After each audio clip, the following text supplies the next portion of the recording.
कोकणच्या मातीत शिमगोत्सवाचा उत्साह ओसंडून वाहत आहे।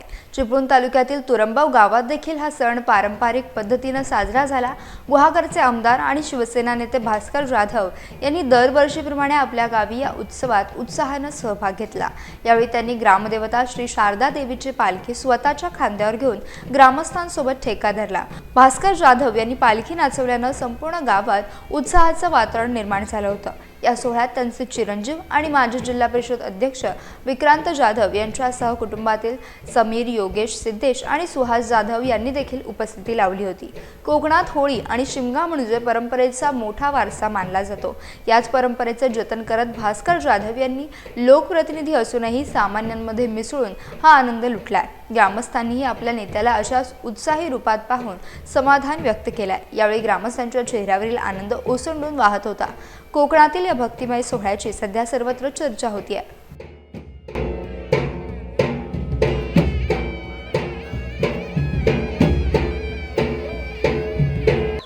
शिमगोत्सव हा कोकणातला खूप मोठा चैतन्याचा, आनंदाचा आणि कोकणातल्या खूप जनतेच्या श्रद्धेचा आणि खूप मोठ्या निष्ठेचा हा उत्सव आहे।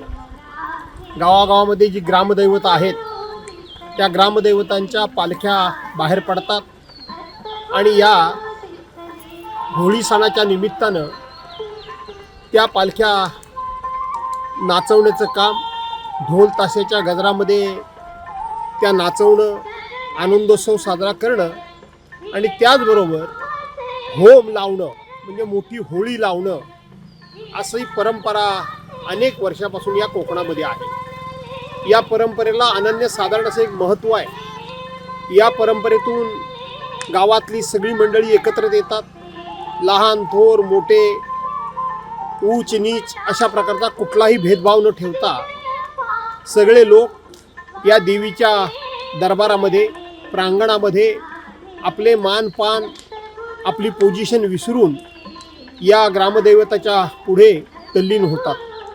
अशाच पद्धतीनं माझ्या गावचं ग्रामदैवत आई शारदा देवी, वरदान देवी, मानाई देवी आणि चंडिका देवी अशा पद्धतीचं हे माझं ग्रामदैवत आहे।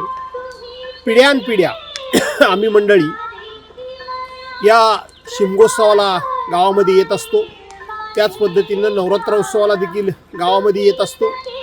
आम्ही या दिवसाची सगळी मंडळी वाट पाहत असतो की कधी एकदा हा शिमगा महिना येतोय, हा होळीचा सण येतोय आणि आम्ही आमचं ग्रामदैवत शारदा देवीची पालखी आम्ही आमच्या खांद्यावर घेऊन नाचवतोय।